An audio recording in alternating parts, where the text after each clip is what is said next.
શ્રી કૃષ્ણ, જય માતાજી, હર હર મહાદેવ. ગાય તુલસી વ્રત. આજે આપણે ગાય તુલસી વ્રત વિશે જાણશું, એની કથા વિધિ જાણીએ.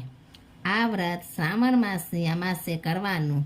એ વખતે વ્રત કરનારે સવારે વહેલા ઉઠી નાહી ધોઈને ગાય તુલસીનું પૂજન કરવું. કથા વાંચ્યા કે સાંભળ્યા પછી એક વખત જમવું. લીલા શાકભાજી તથા અનાજ ન ખાવા તથા લીલા રંગના કપડાં પણ ન પહેરવા. આ વ્રત કુંવારી છોકરીઓ પોતાને મનગમતો વર મળી રહે તે માટે કરી શકે છે તથા નિસંતાન સ્ત્રી પુત્ર પ્રાપ્તિ થાય એ માટે વ્રત કરે છે. હવે કથા વાર્તા જાણીએ. કોઈ એક ગામમાં એક બ્રાહ્મણી રહેતા હતા. તેમને એક છોકરી હતી. તેણે મનગમતો વર મેળવવા માટે ગાય તુલસીનું વ્રત કરવા માંડ્યું. પણ એ વ્રત પૂરું કરે એ પહેલાં જ તે મૃત્યુ પામી. બ્રાહ્મણી પોતાના નસીબનો દોષ દેતા જીવન વિતાવવા લાગ્યા. આ બાજુ એ બ્રાહ્મણ કન્યાએ એક કોળી કુટુંબમાં જન્મ લીધો. ત્યાં તેનું નામ કમળા રાખવામાં આવ્યું. કમળા પૂર્વજન્મ કરતાં પણ અધિક રૂપાળી હતી, જાણે કાદવમાં કમળ ખીલ્યું. ધીરે ધીરે કમળા મોટી થવા લાગી. તે જોતામાં નહાતી ધોતી થઈ ગઈ. તેના માતા પિતાને હવે તેના લગ્નની ચિંતા સતાવા લાગી. એવામાં એક વખત ત્યાં થઈને એ ગામનો રાજાનો કુંવર નીકળ્યો. તેણે કમળાને જોઈને એના રૂપથી અંજાઈને મોહી પડ્યો. તેણે કમળાને કહ્યું, હું તારી સાથે લગ્ન કરવા માંગુ છું. આથી કમળા શરમાઈ ગઈ અને બોલી, રાજકુમાર, અમે તો હલકું વેણ કહેવાઈએ. અમારી કોળીની જાતને વળી મહેલોમાં શોભતી હશે. છતાં કુંવર એકનો બે ન થયો. રાજાને ગમે તે રાણી છાણા મીરતી આણી. એ કહેવત અનુસાર તેણે પરણીને મહેલે લઈ આવ્યો. રૂપાળી કમળાને લઈ કુંવર તો આવ્યા મહેલમાં. તેને જોઈને કુંવરના માતા પિતા ખૂબ ખુશ થયા અને કુંવરને રાજપાટ સોંપ્યા. ગાય માતાએ તુલસી માતાએ કોળીની છોકરી કમળાને રાજ અપાવ્યું. એ તો રાજની રાણી બનીને મહેલમાં મજા કરવા લાગી. થોડા દિવસ પછી રાજા કમળાને લઈને મૃગયા રમવા વનમાં ગયો. ત્યાં તેઓ ખૂબ આનંદ મસ્તીથી સમય પસાર કરવા લાગ્યા. એવામાં કમળા રાણીને તરસ લાગી. તે સરોવર પાસે આવી. ત્યાં કેટલીક સ્ત્રીઓ ગાય તુલસીનું વ્રત કરી રહી હતી. આ જોઈ કમળાને પણ હવે સંતાન પ્રાપ્તિ માટે એ વ્રત કરવાની ઈચ્છા થઈ. તેને રાજાને વાત કરી. ત્યારે રાજાએ તેને ખુશ થઈને વ્રત કરવાની સંમતિ આપી. ત્યાર પછી કમળા રાણીએ શ્રાવણ માસ આવતા સહેલીઓ સાથે ગાય તુલસીનું વ્રત આરંભી દીધું. રાણી તો વ્રત કરે છે, નિયમ પાળે છે, સાદું ભોજન જમી એકટાણા કરે છે, ગાય તુલસીની પૂજા કરી પરિક્રમા કરે છે, ગાય માતાને ઘોઘરાસ આપે છે ને તુલસીના ક્યારે દીવો કરે છે. આમ રૂપાળી રાણીએ વ્રત આદર્યાને પૂરા કર્યા. એ વ્રતના પ્રતાપે એને ઓધાન રહ્યા. રાજાની અન્ય રાણીઓ આ વાત સાંભળી ઈર્ષાથી બળી ગઈ. 7મો મહિનો બેઠો એટલે કમળા રાણીના બાપને કંકોત્રી મોકલવામાં આવી. રાણીના બાપને જોઈને અન્ય રાણીઓ મસ્કરી કરવા લાગી. રાણીને તો પૂજા કરી, હોમ હવન કર્યા અને રાખડી બાંધી. આ જોઈ અન્ય રાણીઓ બોલી ઉઠી, કોળીની જાતને વળી રક્ષા કેવી ને રાખડીએ કેવી. પરંતુ કુળની રીત પ્રમાણે રાણીને રાખડી બાંધ્યા વગર કેમ ચાલે?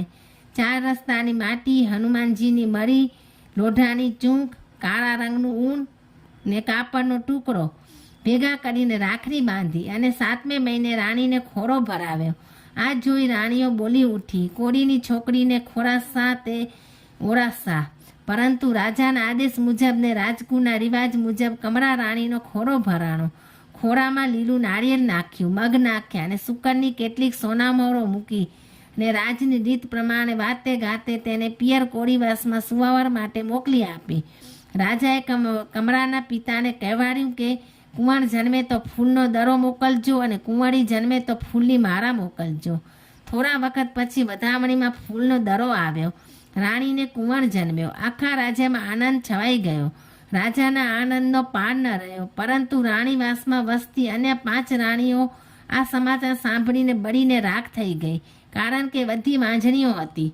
કમળા રૂપના અંબારસામાં પુત્રને લઈ મહેલમાં આવી. તેણે પોતાના પુત્રનું નામ જોશીઓના કહેવાથી ગાંધર્વ પાડ્યું. ગાંધર્વ ધીરે ધીરે મોટો થવા લાગ્યો. તે જોઈને પેલી 5 રાણીઓ જીવ બાળવા લાગી. તેમણે ભેગા મળીને ગાંધર્વનું કાસર કાઢવા માટે એક કાવતરું ઘડ્યું. ગાંધર્વ જ્યારે પલંગમાં સૂતો હતો ત્યારે એક દાસી મારફત છાના માના તેને ઉઠાવી જઈ થોડે દૂર આવેલા એક ઉકરડામાં ફેંકી દીધો.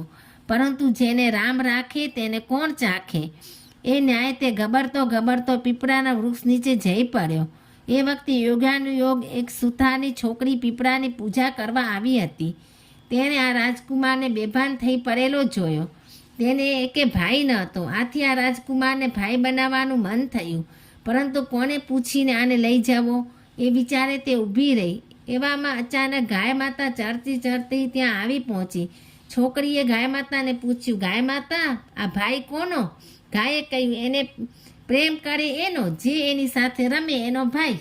છોકરીએ કહ્યું, હું એને પ્રેમ કરીશ, હું એની સાથે રમીશ, તો પછી તું લઈ જા. ગાય માતાએ કહ્યું, કુંવર ત્યાં સુધીમાં ભાણમાં આવી ગયો હતો. તે પણ પોતાને ઢીંગલી જેવી બેન મળેલી જોઈને રાજી થઈ ગયો. ઘેર આવી છોકરીએ સઘળી વાત તેના માતા પિતાને કરી. આથી તેઓ ખૂબ રાજી થયા અને રાજકુમારને પોતાની પાસે રાખી લીધો. સુથારે તેને રમવા માટે લાકડાનો ઘોડો બનાવી આપ્યો. એક દિવસ રાજકુમાર ગાંધર્વ લાકડાનો ઘોડો લઈને નદી કિનારે આવી પહોંચ્યો અને ઘોડાને નદીનું પાણી બતાવતા પોતાની કાલીગેલી ભાષામાં કહેવા લાગ્યો, લે ઘોડા, પાણી પી લે. એ વખતે કમળા રાણીની કેટલીક દાસીઓ ત્યાં કપડાં ધોવા આવી હતી. તે આ દ્રશ્ય જોઈને દાંત કાઢવા લાગી અને તેમાંથી એક બોલી ઉઠી, સુથારનો છોકરો લાકડાના ઘોડાને પાણી પીવડાવવા નીકળ્યો છે. ગમાર છોકરાને તો ગમાર જ રહે. આ સાંભળી રાજકુમાર ગાંધર્વ પાણાને ઉઠાવીને તેના પર છૂટો ઘા કર્યો. આથી એક દાસીના કપાળે વાગ્યું અને તેમાંથી લોહી નીકળવા લાગ્યું. આ જોઈને અન્ય દાસીઓ ગભરાઈ ગઈ અને તેને ઊંચકીને ત્યાંથી મહેલ તરફ ચાલવા લાગી. મહેલમાં જઈને દાસીઓએ કમળા રાણીને સઘળી વાત કહી સંભળાવી. આથી કમળા રાણી ગુસ્સે થઈ ગયા અને બોલી ઉઠ્યા, બે બદામના સુથારના છોકરાની આ હિંમત! પકડી લાવો એને. થોડી વારમાં સિપાહીઓ રાજકુમાર ગાંધર્વને દોરડેથી બાંધીને પકડી લાવ્યા અને તેને રાણી સમક્ષ હાજર કરી દીધો. રાણીએ એ છોકરાને જોયો. છોકરાએ પણ રાણી સામે જોયું. ત્યાં જ એક ચમત્કાર થયો. રાણીના બંને બાજુના સ્તરમાંથી દૂધની સરવાણીઓ ફૂટવા માંડી. રાજકુમાર ગાંધર્વ દોરડેથી બંધાયેલો હોવા છતાં કોઈ અલૌકિક બળે છૂટી ગયો અને દોડતો જઈને રાણીને વળગી પડ્યો. માએ દીકરાને ઓળખ્યો અને દીકરાએ માને ઓળખી. ત્યાર પછી પેલી સુથારની છોકરીને બોલાવીને સઘળી વાત પૂછી. ત્યારે ખબર પડી કે ઈર્ષાળુ રાણીઓએ કાવતરું ઘડીને પોતાના કુંવરને ઉકરડામાં ફેંકી દીધો હતો. આ વાત જાણી ત્યારે રાજા ખૂબ રોષે ભરાણો અને રાણીઓની શિક્ષા કરવા તત્પર બન્યો. પરંતુ દયાળુ કમળા રાણીએ રાજાને પગે પડીને એ સૌને માફી અપાવી. આથી એ પાંચેય રાણીઓ કમળા પર ખૂબ ખુશ થઈ ગઈ અને તેઓ પણ ગાય તુલસી વ્રત કરવા લાગી. એ પછી રાજકુમાર ગાંધર્વે ઘણા વર્ષો સુધી ખાધું પીધું ને રાજ કર્યું. હે ગાય માતા, હે તુલસી માતા, જેમ તમે કમળા રાણીને ફળ્યા તેમ તમારું વ્રત કરનાર સૌ કોઈને ફળજો. સુખ સંપત્તિ સતા સંતતિ આપજો.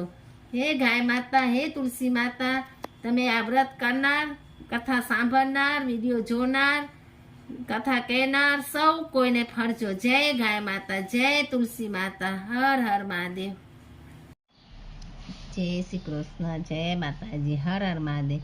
તમને એવી જ કથા, વાર્તાઓ, ધાર્મિક કાંઈ પણ સાંભળવું હોય તો મારી ચેનલને લાઈક કરો, શેર કરો, સબસ્ક્રાઈબ કરો અને આગળ નવી નવી કંઈ કથાઓ કે સાંભળવી હોય તો કમેન્ટ કરો.